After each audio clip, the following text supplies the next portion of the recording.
ప్రత్యక్షత అనే కార్యక్రమాన్ని వీక్షిస్తున్న దేవుని పిల్లలైన మీ అందరికీ నా హృదయపూర్వక వందనాలు. ప్రతి వారం ఇదే సమయానికి ఈ కార్యక్రమాన్ని మీరు వీక్షించాలని దేవుని పేరిట మనవి చేస్తున్నాను. ఇప్పుడు రెవరెండ్ డాక్టర్ కేజేఆర్ పాలరాజు గారిచే అందించబడుతున్న వాక్యమును మీరు విని దైవాశీర్వాదం పొందాలని కోరుకుంటున్నాను. వాక్యాన్ని వినే ముందు ఒక పాటను మనం విందాం. నన్ను నీలో స్థిరపరచెను,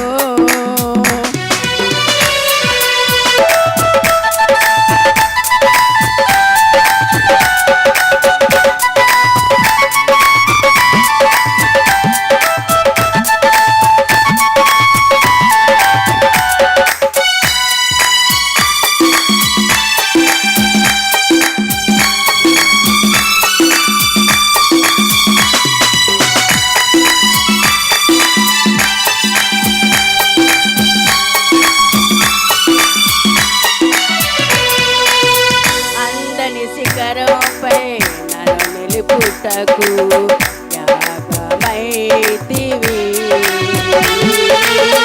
ఆకాంక్షతో నేను కనిపెట్టుకొందును నీదు రాకకై.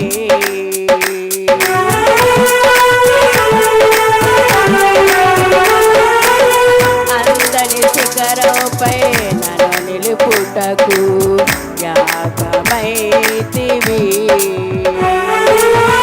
ఆకాంక్షతో నేను కనిపెట్టుకొందును నీదు రాకకై. ప్రభునందు మిక్కిలి ప్రియమైన దేవుని ప్రత్యక్షతనే మా కార్యక్రమాన్ని వీక్షిస్తున్నా ప్రియ దేవుని పిల్లలైన మీ అందరికీ ప్రభు అయిన యేసుక్రీస్తు శుభనామముల వందనాలు. ఎలా ఉన్నారమ్మా? మరి ఒక వారంలో దేవుడు మనలను ఈ టెలివిజన్ పరిచర్య ద్వారా ఒకరినొకరు కలుసుకొని మరి మిమ్మల్ని నేను చూడడానికి, నన్ను మీరు చూడడానికి ప్రభు ఇచ్చిన ఈ గొప్ప కృపను బట్టి నేను సంతోషిస్తూ ఉన్నాను. రండి దేవుని యొక్క వాక్యాన్ని మరి మనం పరిశీలన చేద్దాం. రోమీలకు రాసిన పత్రిక 11వ అధ్యాయము 17వ వచనాన్ని మనం పరిశీలన చేసినట్లయితే, అయితే కొమ్మలలో కొన్ని విరిచివేయబడి అడవి ఒలీవ కొమ్మవై ఉన్న నీవు వాటి మధ్యన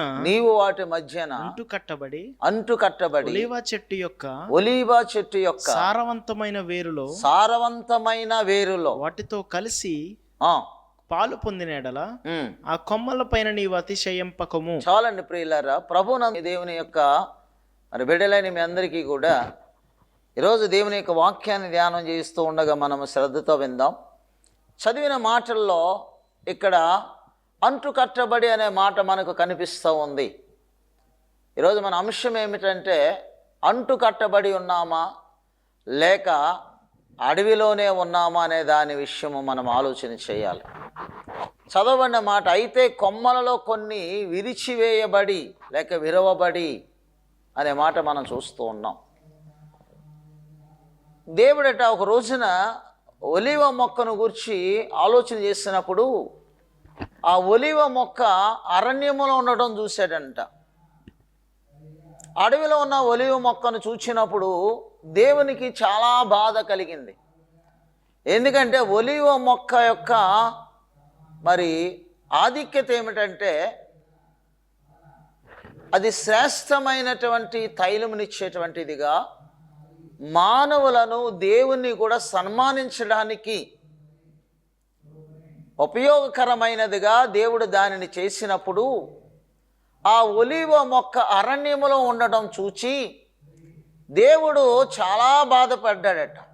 అయితే ఎలాగైనా ఈ అరణ్యంలో ఉన్న ఒలీవ మొక్కకున్నటువంటి జీవితాన్ని దాన్ని నేను మరలా పునరుద్ధరించాలని, అరణ్యంలో ఉన్నటువంటి ఒలీవ మొక్కకు ఉన్నటువంటి ఆ కొమ్మలలో ఉన్నటువంటి ఒక కొమ్మను దేవుడు విరిచి సారవంతమైనటువంటి వేరుతో దాన్ని అంటుకట్టాలనుకున్నాడట. కాబట్టి అక్కడ వ్రాయబడిన మాటలు ఏమిటంటే, మరలా చదువుదాం. అక్కడ రాయబడిన మాటలు ఏమిటంటే, అయితే కొమ్మలలో కొన్ని విరచివేయబడి అడవి ఒలీవ కొమ్మవై ఉన్న నీవు వాటి మధ్యన అంటుకట్టబడి చెట్ట యొక్క ప్రియులారా, కొన్ని కొమ్మలు విరిచివేయబడ్డాయి. ఏమిటి కొమ్మలు అంటే అడవిలో ఉన్న ఒలీవ చెట్టు యొక్క కొమ్మలే. విరిచివేయబడిన కొమ్మలను ఆలోచన చేస్తే అవి ఇక పనికిరావు. మనం కూడా కొన్ని సందర్భాల్లో కొన్ని ప్రాముఖ్యమైన చెట్టుల యొక్క కొమ్మలు విరిచేస్తాం. ఎందుకయ్యా అంటే అది ఇంకా ఎదగాలని, మంచి ఫలాలు వేయాలని, మంచిగా అది అభివృద్ధిలోనికి రావాలని అక్కరలేని కొమ్మలు అనుకున్న వాటిని మనం విరిచివేస్తాం. దేవుడు కూడా ఆ అడవి ఒలీవ కొమ్మకు ఉన్నటువంటి లేక అడవి ఒలీవ చెట్టుకు ఉన్నటువంటి కొమ్మలను కొన్ని విరిచివేసాడట. విరిచివేసినటువంటి కొమ్మలు లేక విరవబడినటువంటి కొమ్మలు ఎందుకు కూడా ఉపయోగం లేవు అని మనం గమనిస్తాం. విరిచివేయబడినవి ఎండిపోయి కాల్చబడడానికి తప్ప వేరొక దానికి ఉపయోగం లేదు. అయితే కొన్ని కొమ్మలు విరిచివేయబడ్డాయట. అయితే విరిచివేయబడిన కొమ్మల గురించి ఆలోచన చేస్తే అవి పనికిరావు.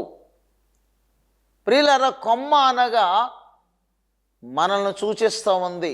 ఏసేపు ఫలించడి కొమ్మ అని వ్రాయబడుతుంది. ఫలించలేని కొమ్మలు కొన్ని ఉంటాయి. ఏసేపు జీవితంలో ఫలించడి కొమ్మగా దేవుడు చేశాడు. కాబట్టి విరిచివేయబడినటువంటివి ఇక ఫలించడానికి అవకాశం లేదు. ఒకవేళ అది ఫలించడానికి అవకాశం ఉన్నట్లయితే విరిచివేయబడం. కానీ ఫలించాలని దేవుని ఉద్దేశము ఉన్నది గనక మనకంటే ముందుగా అనేకమైన కొమ్మలు విరవబడిపోయాయి.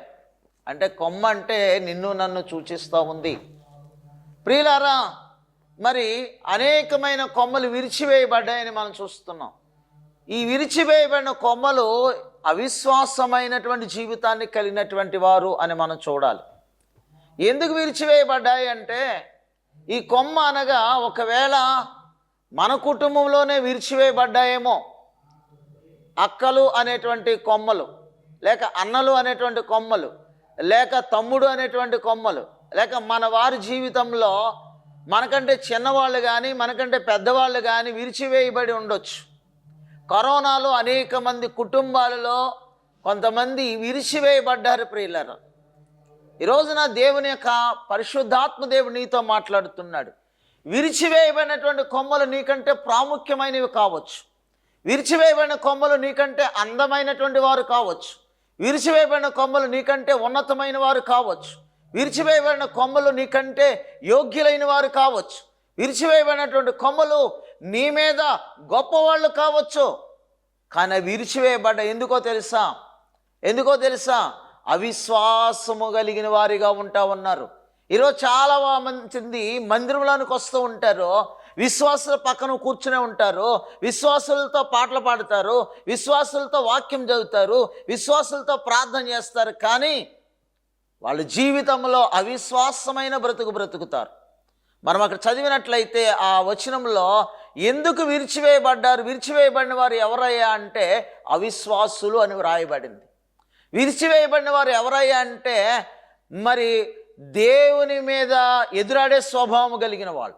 విరిచివేయబడిన వారు ఎవరయ్యా అంటే అవిధేయులు. విరిచివేయబడిన వారు ఎవరయ్యా అంటే అపవిత్రులు. విరిచివేయబడిన వారు ఎవరయ్యా అంటే కఠిన స్వభావం కలిగినటువంటి వాళ్ళు. విరిచివేయబడిన వారు ఎవరయ్యా అంటే దేవునికి విధేయతగా లేనటువంటి వారు, అక్రమమైన జీవితము కలిగినటువంటి వారు, దేవుని యొక్క కోపానికి గురైనటువంటి వారు, అపరిశుద్ధులైనటువంటి వారు. కానీ దేవుడు నిన్ను నన్ను ఎందుకు విరిచివేయలేదు అంటే, ఎందుకు విరిచి పారవేయలేదంటే నీ మీద నా మీద దేవుని ప్రేమ అధికముగా ఉంది కాబట్టే. ప్రియులారా, మనం ఆలోచన చేసినట్లయితే ఇదిగో అడవి ఒలీవ కొమ్మవై ఉన్న నీవు, మనం ఎవరమాట?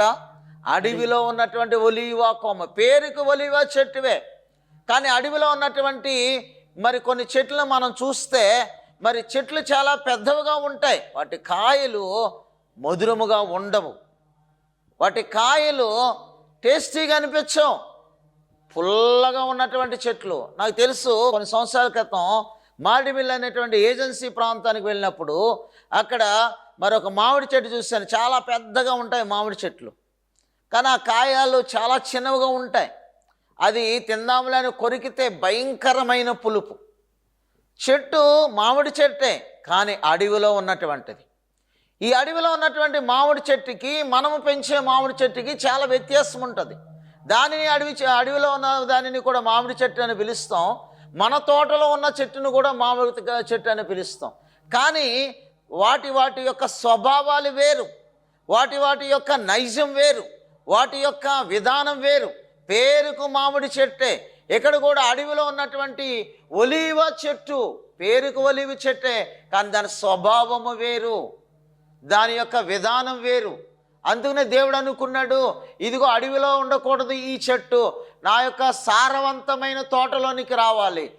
ఇదిగో సారవంతమైన తోటలో మరి చక్కని ఒలీవ మొక్కగా పేరు పొందాలని దేవుడట అనేకమైనటువంటి దేవునికి అవిధేయమైనటువంటి ఆ చెట్టుకున్న కొమ్మలు విరిచివేయబడ్డాయి. కానీ నీవు నేను ఈ రోజున విరిచివేయబడలేదు. ఎందుకయ్యా అంటే నీవు నేను దేవుని యొక్క మందిరం అనే సారవంతమైనటువంటి స్థలములో ఉన్నటువంటి శ్రేష్టమైన ఒలీవ మొక్క అనబడిన దేవునితో నాటబడి లేక దేవునికి అంటుకట్టబడి ఉండాలని దేవుని ఉద్దేశం.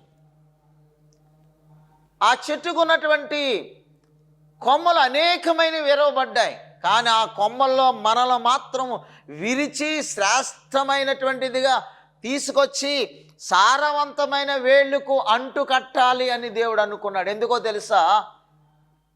అంటు కట్టబడితే మనం ఆశీర్వదించబడతాం, అంటు కట్టబడితే అభివృద్ధిలోనికి వస్తాం, అంటు కట్టబడితే స్వభావం మారుతుంది, అంటు కట్టబడితే ఇదిగో శ్రేష్టమైన ఫలాలు ఫలించగలుగుతాం, అంటు కట్టబడితే ఇదిగో దేవుని యొక్క మందిరములో దేవుని యొక్క మనస్సు కలిగి ఉంటాం, అంటు కట్టబడితే శ్రేష్టమైనటువంటి మధురమైనటువంటి ఫలాలు మనం ఇవ్వగలుగుతాం. ప్రియులారా, అంటు కట్టబడనంతసేపు కూడా అవిశ్వాసులుగానే ఉంటాం. అవిశ్వాసులుగా ఉంటే విరిచివేయబడతాం. అంతకుముందు ఆ కొమ్మలు ఎందుకు విరిచివేయబడ్డాయ్యా? నీవెందుకు నేనెందుకు విరవబడి ఆయన తోటలో ఆయన యొక్క సారవంతమైన నేలలో ఆయనకు అంటు కట్టబడడానికి దేవుడు మనల్ని ఎందుకు ఇష్టపడ్డాడు అంటే నీ ద్వారా దేవుడు కార్యము చేసుకోవడానికి.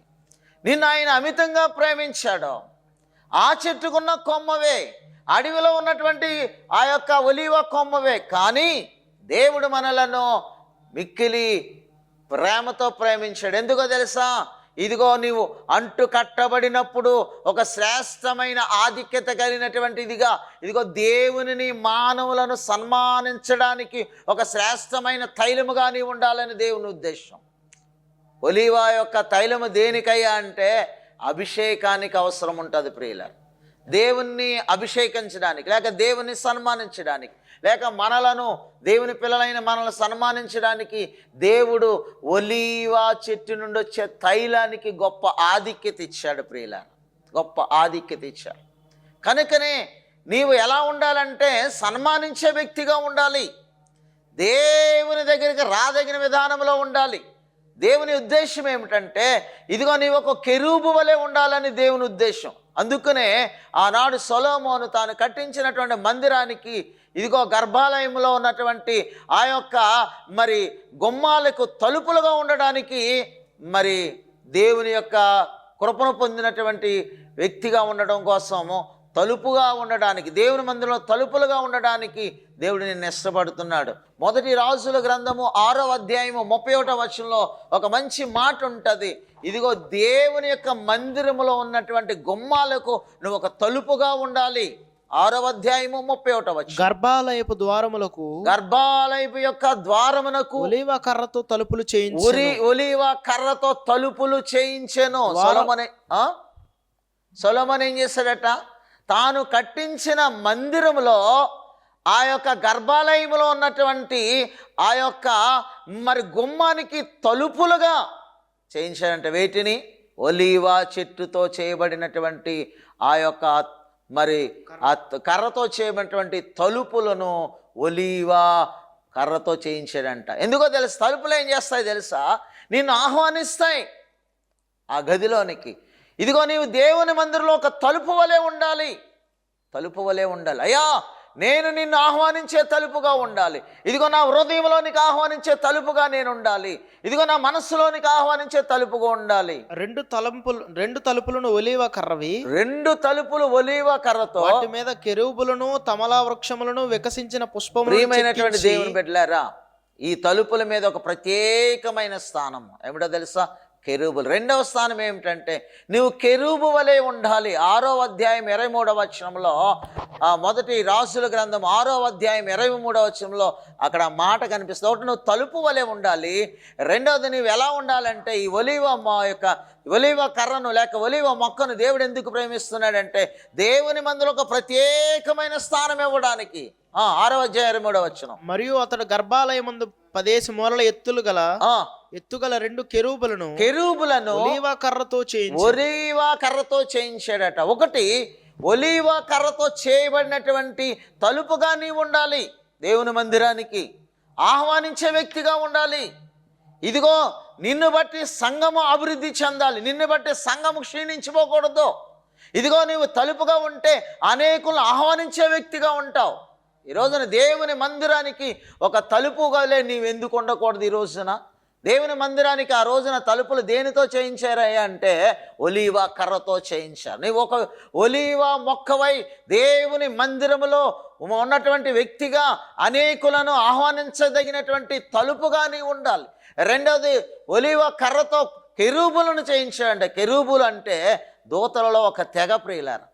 దేవదూతలు ఎందుకు ఉపయోగపడతారంటే దేవుని ఆశీర్వాదాలు నీ దగ్గరికి తీసుకుని రావడానికి, నీ మనవులను దేవుని దగ్గర తీసుకుని వెళ్ళడానికి దేవదూతలు ఉపయోగపడతారు ప్రియులారా. నీవు ఒక దేవదూత వలె ఉండాలి. దేవదూత దేవుని మాటలు వింటది. దేవదూత ఆ యొక్క విశ్వాసుల యొక్క మనవులను లేక దేవుని పిల్లల యొక్క మనవులను దేవుని దగ్గరికి చేర్చగలిగినటువంటిది దేవదూత ప్రియులారా. దేవదూత దేవునికి నీకును ఒక వారధి ఉన్నది. దేవదూత దేవునితో నీ యొక్క మనవులను చెప్పడానికి లేదా మోసుకుని వెళ్ళడానికి, దేవుని ఆశీర్వాదాలు నీ దగ్గర తీసుకొని రావడానికి ఒక సాధనం అయి ఉన్నది, ఒక వారధి అయి ఉన్నది, ఒక మీడియేటర్ అయి ఉన్నది ప్రియులారా. ప్రియ దేవుని బిడ్డలారా, నువ్వు ప్రార్థన చేస్తూ ఉంటే నీ ప్రార్థన దేవదూత తీసుకుని వెళుతుంది. నువ్వు ప్రార్థన చేస్తుంటే నీ ప్రార్థనను కూడా జాగ్రత్తగా వినగలిగినటువంటి వాడు దేవదూత. ప్రియులారా, కెరూబు వలె నీవు ఉండాలి. కెరూబు వలె నీవు ఉండాలి. నిన్ను బట్టి సంఘము ప్రోత్సహించబడాలి. కెరూబు దేవుని దగ్గరికి వర్తమానం తీసుకుని వెళ్ళగలిగినటువంటిది. నీవు కూడా దేవుని మాటలు అనేక మంది నీ యొక్క స్వజనుల దగ్గర తీసుకుని వెళ్ళే కెరూబు వలె ఉండాలి. కొర్నేలిని చూసినప్పుడు, కొర్నేలి భక్తిని చూసినప్పుడు దేవదూత సరాసరి అతని దగ్గరికి, అతని ఇంటిలోనికి వచ్చి మాట్లాడినట్లుగా మనం చూస్తూ ఉన్నాం ప్రియుల. ఈ రోజున నీవు అనేకులను దేవుని దగ్గర నడిపించగలిగిన కెరూబు వలె ఉండాలి ప్రియుల. దేవుని బిడ్డలారా, ఈరోజు దేవుని యొక్క వాక్యం వింటున్నటువంటి దేవుని బిడ్డలారా, నీవు దేవుని యొక్క మందిరానికి ఒక తలుపు వలె ఉండాలి. నీవు ఇదిగో దేవుని యొక్క మందిరములో మరి ఆ యొక్క తలుపు మీద ఉన్నటువంటి ఒక కెరూబు వలె ఉండాలి. అంతేకాదు దేవుని మందిరములో పచ్చని ఒలీవ మొక్క వలె ఉండాలి. భక్తుడైన దావీదు అంటాడు 52వ సంకీర్తన 8వ వచనంలో ఒక చక్కని మాట అంటాడు, ఇదిగో నేనైతే, ఎంత చక్కగా చెప్తున్నాడండి, నేనైతే మిగిలిన వాళ్ళు కూడా నాకు తెలియదు, మిగిలినటువంటి విషయాలు నాకు తెలియదు, నేను మాత్రము స్పెషల్గా చెప్తున్నాడు. నేనైతే దేవుని మందిరములో పచ్చని ఒలీవ చెట్టు వలె ఉన్నాను. నువ్వు ఎలా ఉండాలి? పచ్చని ఒలీవ చెట్టు వలె ఉండాలి. ఎండిపోయిన స్థితిలో ఉండకూడదు. నువ్వు ఎండిపోయి ఇదిగో నీవు దిగులు పడిపోయి దేవుని మందిరములో ఇదిగో వాలిపోయే పరిస్థితిలో ఉండకూడదు. ఎప్పుడు కూడా దావీదు వలె నేనైతే దేవుని మందిరములో పచ్చని ఒలీవ చెట్టు వలె ఉన్నాను. ప్రియ స్నేహితుడు, చెప్పగలవా ఈ సాక్ష్యాన్ని? అయ్యా ఇదిగో నీ ఒక ఉద్యోగస్తులతో చెప్పగలవా, నేను దేవుని మందిరంలో పచ్చని ఒలీవ మొక్క వలె ఉన్నాను? లేక నీ స్వజనుల దగ్గర చెప్పగలవా? లేకపోతే నీ గ్రామ వాస్తవుల దగ్గర చెప్పగలవా, నేను ఎండిపోయాను ఒకప్పుడు, నేను దేవుని కలిగిన తర్వాత, ఆయనతో నన్ను అంటుకట్టుకున్న తర్వాత, సారవంతమైనటువంటి దేవుని మందిరం నాటబడిన తర్వాత నేను పచ్చని ఒలీవ మొక్క వలె దావీదు చెప్పగలుగుతున్నాడు. అంతేకాదు దేవుడు అంటున్నాడు 128వ కీర్తన 3వ వచనం అంటాడు కదా, ఇదిగో నీ పిల్లలు భోజన బల్ల ఎదుట ఒలీవ మొక్కల వలె ఉన్నారు. మన పిల్లల గురించి మనం సాక్ష్యం చెప్పగలమా? భోజనపు బల్ల ఎక్కడయ్యా అంటే దేవుని మందిరమే. ఆశీర్వాదకరమైనటువంటి స్థలమే. ఆయన మనల్ని ఆత్మను బ్రతికించే స్థలమే.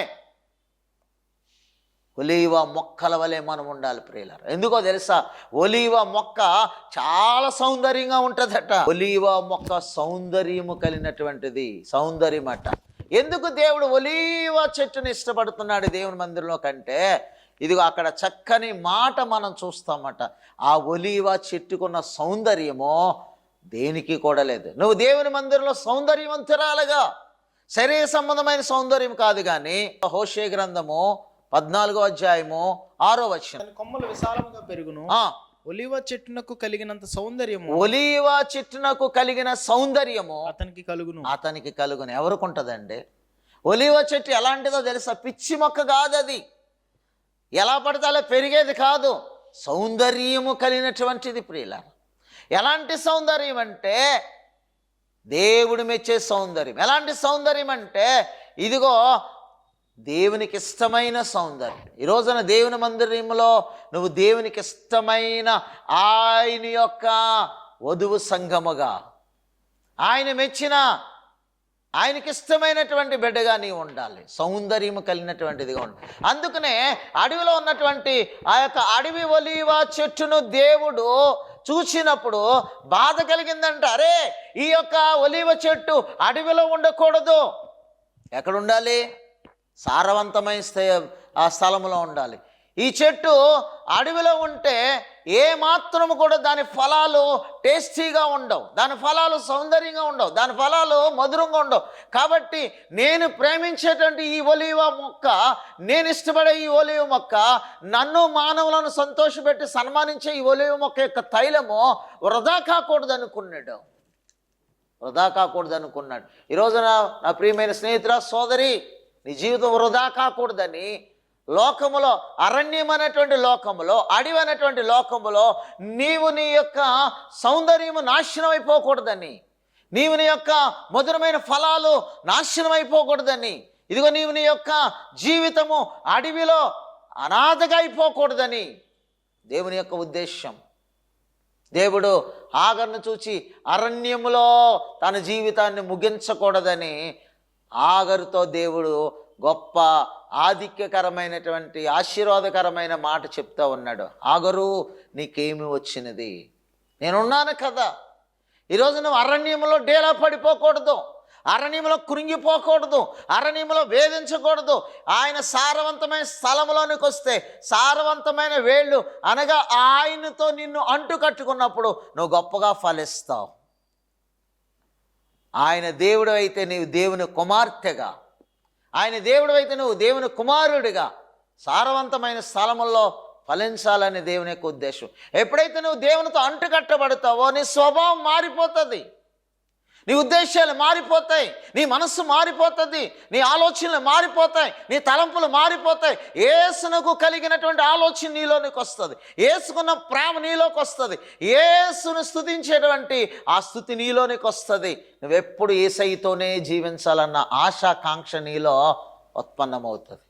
అంతకుముందు ఒకవేళ ఎంతో భయంకరమైన వ్యక్తిగా నీవు జీవించుండొచ్చు, కానీ సారవంతమైన స్థలమైన దేవుని మందసమై ఉన్న మందిరంలో అంటు కట్టబడితే, దేవునితో అంటు కట్టబడితే దేవుని యొక్క బీజము నీలోనికి వస్తుంది, దేవుని యొక్క సంతోషం నీలోనికి వస్తుంది.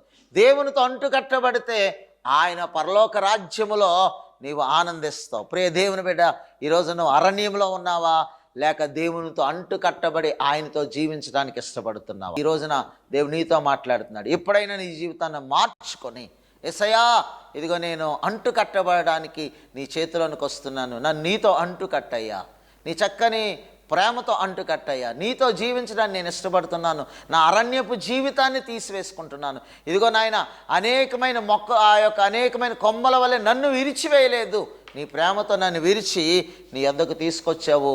నీ యొక్క మందిరంలో నీతో అంటు కట్టమని ప్రార్థన చేద్దాం. దేవుడు మిమ్మలను దీవించి ఆశీర్వదించునుగాక. ఆమేన్. చిన్న ప్రార్థన. దేవా, మీ కొందనాలు ఎత్తబడి యొక్క వాక్యము ప్రతి ఒక్క హృదయం ఫలింపులోని తీసుకుని వచ్చి నీ కృప చేత నింపి మేలుకరమైన కార్యాలు చేసి, అయ్యా ఇదిగో విన్న వారిని నీతో అంటుకట్టి వారి ప్రభా నాయన ఒలీవ మొక్కల వలె సన్మానానికి ఉపయోగపడేటువంటిదిగా సౌందర్యమైనటువంటి మొక్కగా మీరు తీర్చిదిద్దామని యేసయ్య నామములో అడుగుచున్నాము తండ్రి. ఆమేన్.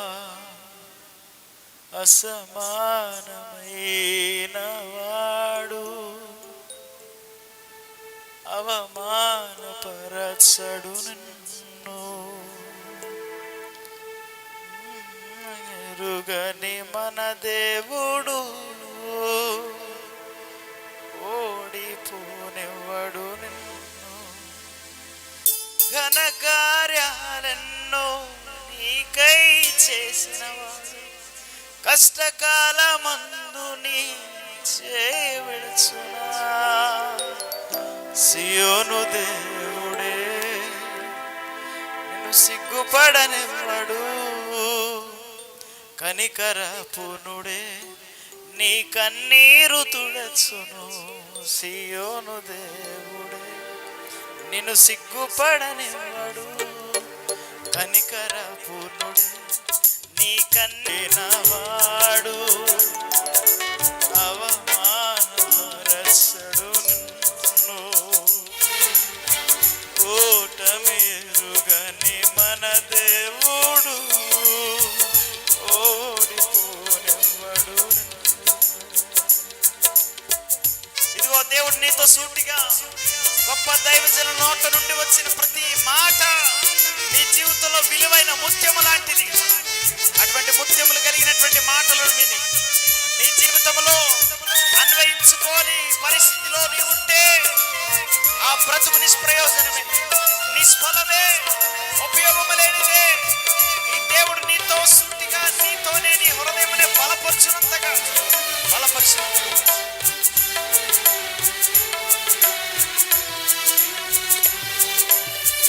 ఒంటరి పోరాటం విసుగురెక్కినా, పొందిన పిలుపే భారమైపోయినా,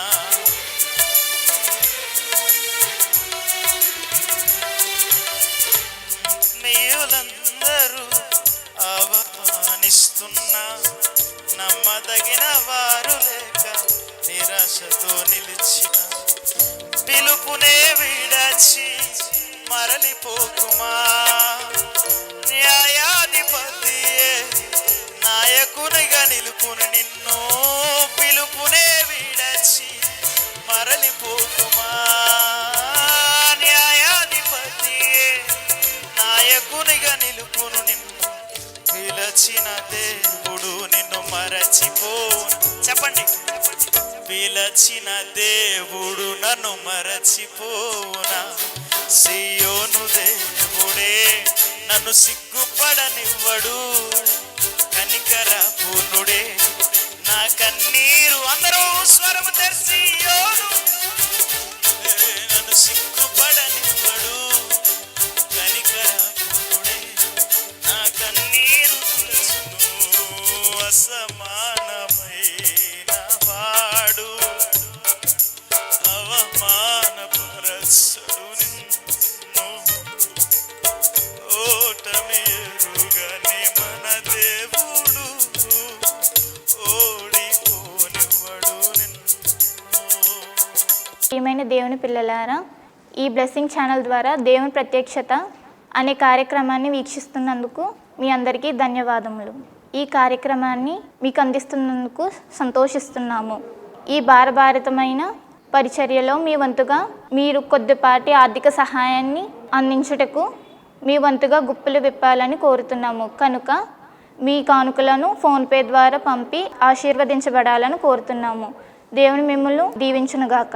ఆమేన్. మా చిరునామా reverend doctor KJR Polraj garu, new Jerusalem central church, Saidilpeta, Mendapeta, doctor BR Ambedkar, Konaseema district, Andhra Pradesh. మా సెల్ నంబర్స్ 9676497742 మరియు 9618277996.